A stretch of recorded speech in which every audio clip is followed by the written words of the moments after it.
We've got a couple of penny boxes here in hopes of finding some oldies, so let's get this hunt on.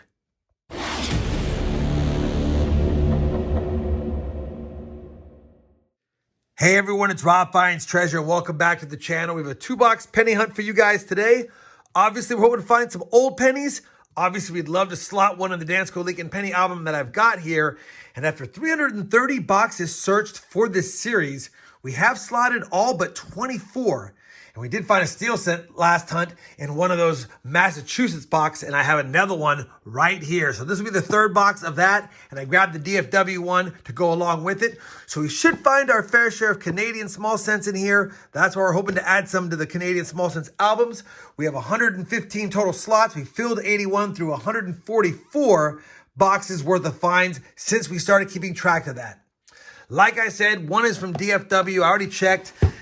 On the bottom, we definitely have circulated cents, and I believe I saw, if I recall, let me just take a double check with you guys, a wheat cent ender somewhere in here. Yeah, right there, right in the middle. So we definitely have at least one wheat cent in my local box, and I haven't popped open the top of the Massachusetts box yet. If it's anything like the other two we watched get hunted in the last video, there was a lot of copper, and especially in that first box, a lot of good wheat cents. See if we can get this open. Holy cow, it's got a lot of glue. We'd love to see our fair share of copper, Canadian cents, and wheat cents. Maybe even another steel cent. We'll have to see. Man, this is a mess. I will definitely have to straighten this up to make sure we have all 50 rolls. I probably do. They're just out of order here. We'll get it straightened up, and it doesn't look like as much copper as the last couple of boxes, so we'll have to see how that does as well.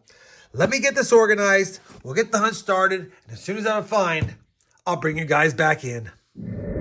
Our first wheat cents are going to come in roll number 3, and I know there's 2 of them because I have one in the front, and when I smash down the roll, I see I have another one peeking out in the back. So the first one in front is a nice find. It's a 1936, so it's in the 30s. It's always good to see. And being the Philadelphia one, we do have to scope it for the several different DDOs you can find on this year. All of them are at the date, but you can also make out some of them on Liberty and the Motto. I don't see any doubling on this coin. It's just going to be a 1936 Philadelphia common wheat cent, but not commonly found anymore. It's hard to find ones pre-1940. So definitely a good start there. And we have one in the back here. We'll go ahead and grab it really quick and see what year this one is. And that's going to be a 1955 Philly.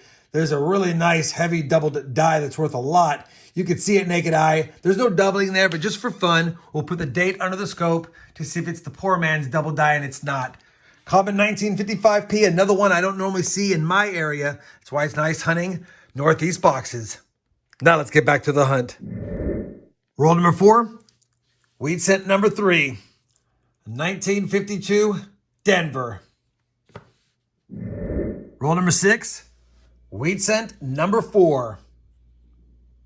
It's 1941 Philly. We could scope this one for some doubling as well. There's 3 different DDOs. I found 2 of the 3. Not the one at the date, but I have found the other ones on Liberty and the Motto and God We Trust. And that's none of them. Just a nice 1941 Philly for the board. Roll number 7, wheat cent number 5. Another 1941. Maybe this is the sister box to that first good box we had on my last hunt. Second box wasn't as good. Don't see any doubling there, although there was suspicious a little bit, but looks like it's just going to be another 1941 non-DDO. And yeah, we'll call it that. 2 41s, 5 on the board. Only halfway through the 7th roll. Roll number 9 is going to have the 6th wheat cent. It was almost an ender. It was the second one from the back, and it does look like it could be an older one based on the reverse. And it is older, but it's another Philadelphia minted coin. Only a 1930 Philly. Man, it'd been nice to see a mint mark on there. But we'll take it. 1930 Philly. That's good seeing 2 30s wheat cents in the first 9 rolls of the box. And like I said, 6 on the board. Roll number 18. Wheat cent number 7 is another 1955 Philly. It's got a lot of corrosion on it, a lot of damage. I'm just going to quickly scope it. It's none of the DDOs. Still nice to see again. That's our second from 1955, both Philadelphia minted. Roll 20. Wheat cent number 8, 1944 Philadelphia. Roll 22. We now have 9 wheat cents. Might have a 10 spot before the first 25 rolls. It's another 1944 Philly, though, 2 from that year. Roll number 23, and we will have our 10th wheat cent, double digits for the box already, not even halfway through. It's another 1955. Holy cow. 3 of them in the first half of the box. I usually 1 every 20 boxes for my area. We'll take it. 10 wheat cents. It's a nice start. Roll number 25 is going to give us our first foreign coin not from Canada. It's a 2-cent euro. And you tell me where that's from. Maybe I'll figure it out and put it at the top. But either way, 2020. And pretty cool design. We'll put that on the top here. Have 5 Canadians as well. Roll number 27. Wheat cent. Number 11 is a 1949 Philadelphia. Roll number 28. We have a dozen wheat cents now, reverse facing. And that's a 1945 Philadelphia. Roll number 37 will give us wheat cent number 13. And it is a 1944 Denver. So we definitely want to check for that 1944 D over S over mint mark. I have found one of them. They're worth quite a bit, even in circulated brown condition. So always want to look out for those. This one's not, so regular 1944 Denver for the board. Roll number 38. Wheat cent number 14. It looks like a polished one from 1945, minted in Philly. Roll number 41. We now have 15 wheat cents. Reverse facing. It's another oldie, another one from the 30s, 1939 Philadelphia. That's 3 pre-40s, all from the 30s in this box.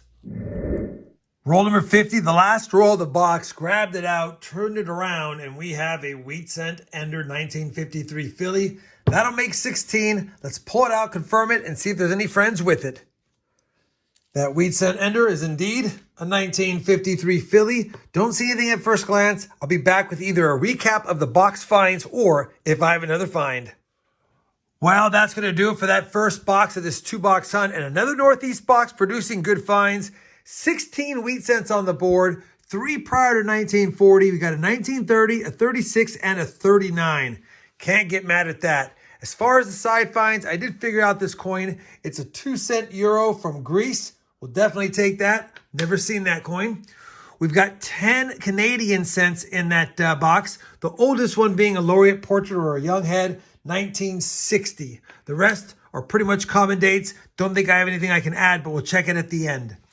Total of 5 1959s and 4 beautiful red copper cents, a 64D, a 66.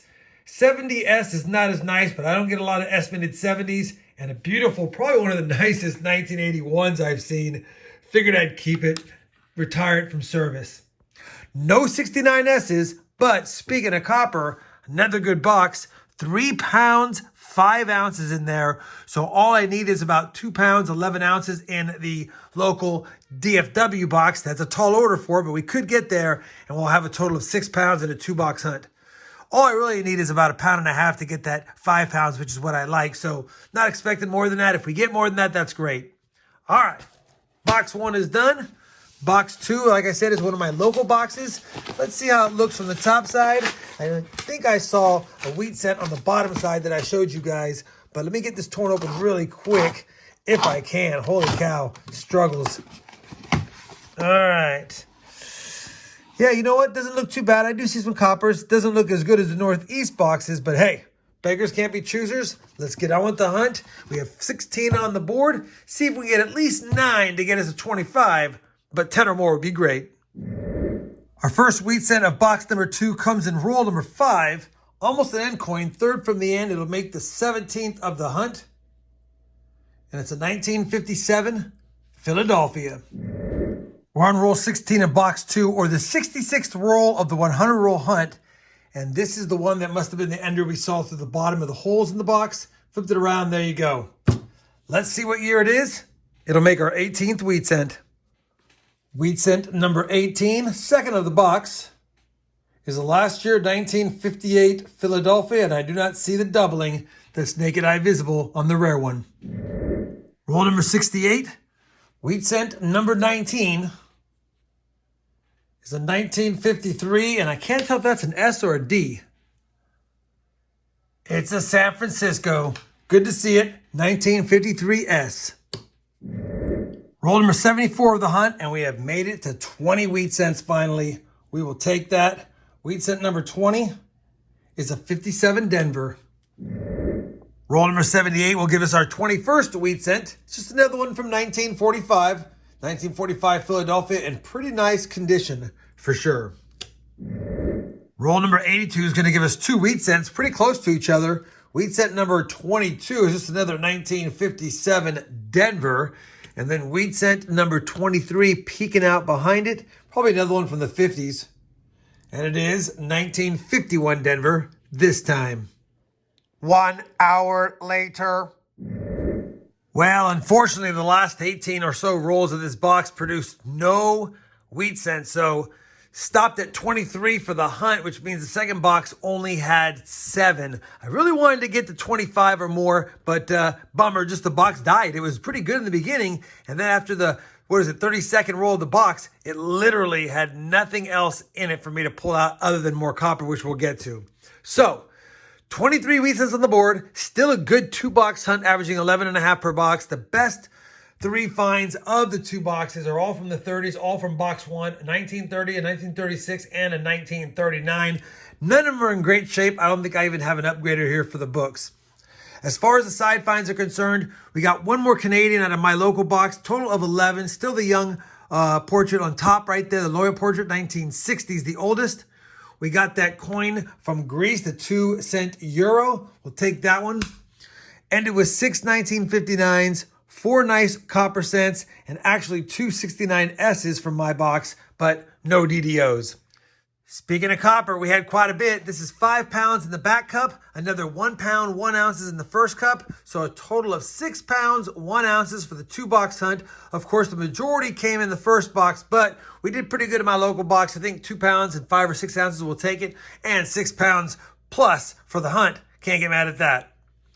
What's left to do now is to comb through all the finds to see if we have any upgrades. I know we don't have any additions, but let's go ahead and do that now. And I'll be back with a look at the books and some final thoughts on this 2-box hunt. All right, we have finished comparing all of today's finds to both albums. That includes the Lincoln Penny album from Dansko, as well as the small Canadian cents album from Whitman. Unfortunately, no upgrades and no additions. That's a bummer. So, after 332 boxes hunted now, we're hard stuck at 210 out of the 234 cents that this book holds. And even though there are some findable cents, they're the tougher ones to find. And hopefully in the next dozen or so boxes, we can get 1 or 2 more spots filled. On top of that, we've now hunted 146 boxes worth of finds for the Canadian Small Cents album. And even though we found 11 total Canadian cents in those 2 boxes, none could be used for any book fillers, so 81 of 115 in total. Hopefully you guys enjoyed this 2-box hunt. I know we didn't have any upgrades or additions this time, but it's always fun scoring 23 plus wheat cents for my collection, as well as a few other coins like that Greek coin. If you did, I certainly would appreciate that thumbs up. And as always, everyone, happy hunting, and thanks for watching.